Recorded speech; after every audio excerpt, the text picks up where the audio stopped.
Hey guys, Harry Partridge here, and welcome to an animation workflow behind the scenes kind of video where I'm going to show you how I go from very rough chicken scratch drawings like the one you're currently looking at to hopefully finished animation sans the background. So it won't be completely finished, we won't have all the colors kind of completely finalized and the background won't be in there, but the animation part of the shot should be pretty much finished. So basically what I'm going to be working on today is this shot of this kind of demonic Pac-Man type thing, basically a fat little angry mouth with legs running around. And in this particular shot, okay, so first of all, you have to bear with me here. The level of artistry when it comes to my kind of animatics and storyboards that I create for myself are very rough. But basically, we have this fight scene between this little creature and this hero character. And what happens is the hero character gets hit, basically. The fat little Pac-Man type monster throws a dustbin lid using its teeth.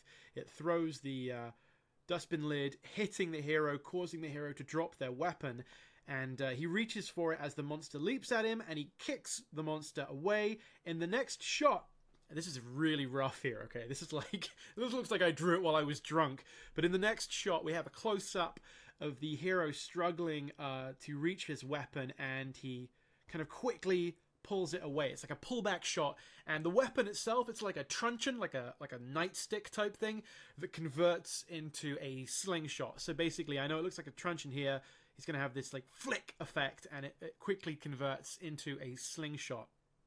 In fact, here it is in an earlier shot, again without a background, where you can kind of see it in practice a little bit more. You see it flicking there. Completely impractical, would never work in real life, but whooshing, flip, you know, kind of cool, right?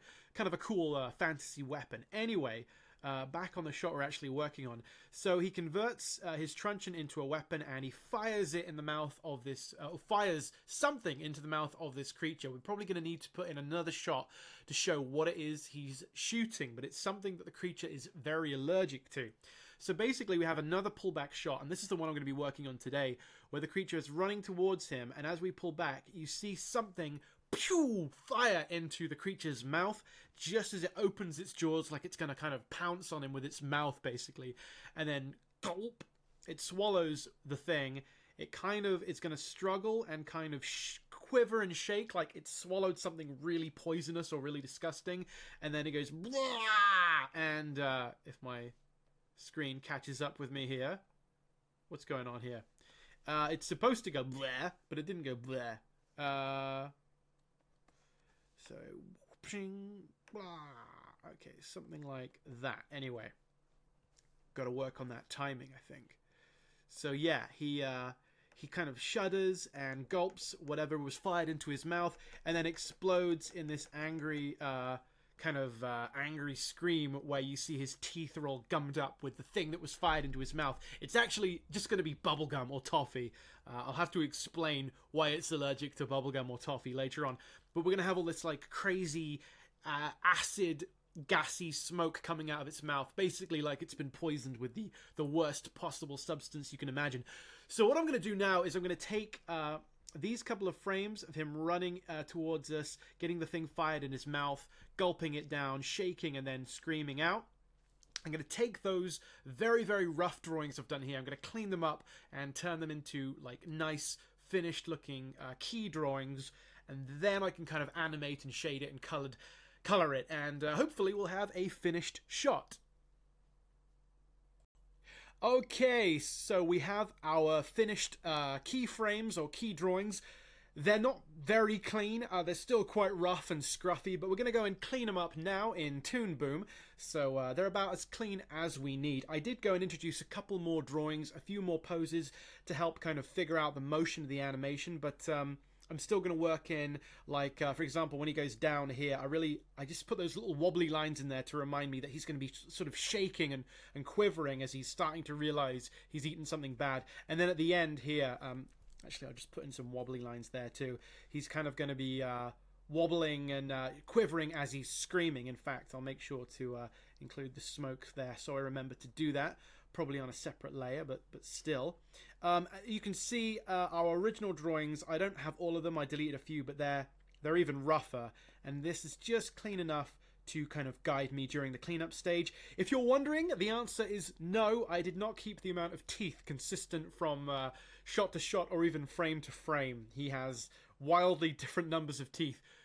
Basically in every frame, but when something's moving quickly enough, you kind of don't really notice, and all we need to know is he has a lot of teeth. I think I've communicated that. So, okay, on to the cleanup stage and on to Toon Boom. And here we have it, 29 frames later. That was a lot of drawing, and I'm pretty tired. Just to run through a couple of things. So I didn't animate the gumball flying into the mouth. I decided I want that to be on a separate layer, as the gumball is going to be animated at 24 frames a second, so it's going to be on ones. And some of the body action is animated on twos, which is 12 frames a second. So to get that fast motion of the gumball, I'll put that on ones. And I would like a kind of a transparent white tail on the gumball as it's flying through the air like a bullet. Just for readability's sake, so I would like that to be on another layer as well.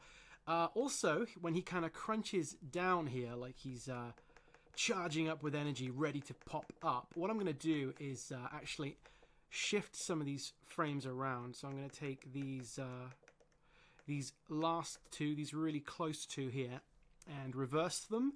And then the two before it, reverse them as well.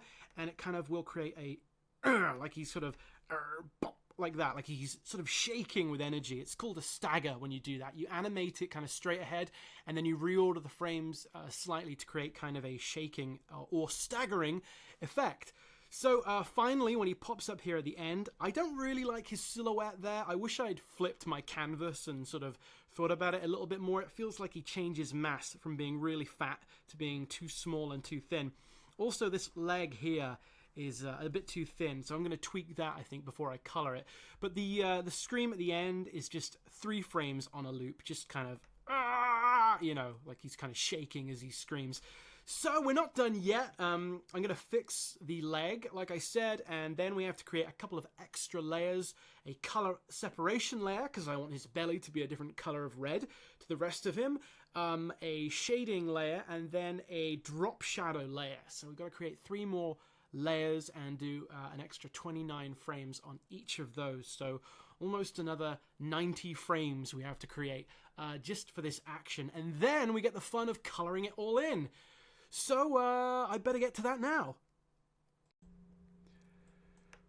Oh, brother, did that take a long time. So, as you can see, I have finished the shadow separation lines and the red belly color separation lines. If we just kind of quickly look at each individual layer, you can see this. Now, this was quite quick to do. Just the belly was not too difficult, and I decided to put a little rim around the lips too, to make those a separate color to the inside of the mouth. So that got done quite quickly. The thing that took a long time was just doing the shading separation, because I really wanted this strong sense of the creature basically being almost entirely in shadow. In fact, almost the whole cartoon is in shadow. It takes place in a dark alleyway. But that took a long time. Now, you may notice I did not do the drop shadow. I was just getting a bit too exhausted. It's gotten quite late. It's 10:47, and I would like to wrap this shot up today if possible, and I figure I can maybe leave the shadow till tomorrow. It still look quite complete. So I'm going to go ahead now and color the shadow fills in and the color fills in and get this shot looking rather more complete. Whoa, time warp. Okay, so it's officially the next day. I was coloring this until very late last night and then decided I needed to sleep, basically. So I said I wasn't going to do the drop shadow, and now I'm thinking I probably will, seeing it's the next day and I'm fresh and I've had rest. And also I'd like to put the kind of weird gas smoke stuff coming out of his mouth as he's screaming, and maybe a few little extras. So let's get into that now. And finally, here we have it after, what, 15, 16 hours of work. Still without background, but basically a finished shot. What we'll do is, in the final version, we'll tweak the colors. I'll probably add a blur effect to the smoke, but just to run you through some additional things I did. I animated the gumballs flying into the mouth. I'm not super happy with the way that looks. I feel like they go by too quickly to register that they've gone into his mouth, but a good sound effect can often help kind of sell a piece of animation. If you have the kind of a good sort of sound as they come through the air, and then a sound as he kind of eats them, that'll definitely help. Put in the drop shadow, obviously, under the feet. And then at the end here, I animated some green smoke billowing out and actually some sort of bubbling green ooze coming out of the mouth there. So there is the shot basically without the camera movement. Just to quickly look at our previous camera movement applied to it, because it goes in from a zoom out and pulls back. There you go. Something like that. Something like that. Thank you very much for hanging out with me today and watching this all come together. I appreciate your support tremendously. You're helping me make my dreams come true. So guys, thank you. Thank you so very much. I'm going to keep working on this cartoon. I really hoped I'd be done with it in February. Judging by how long this shot took me, it could be maybe March. Maybe March I'll be done with it. But I'm certainly going to keep working very hard. So thank you to everyone for checking this out, and I'll be with you again soon.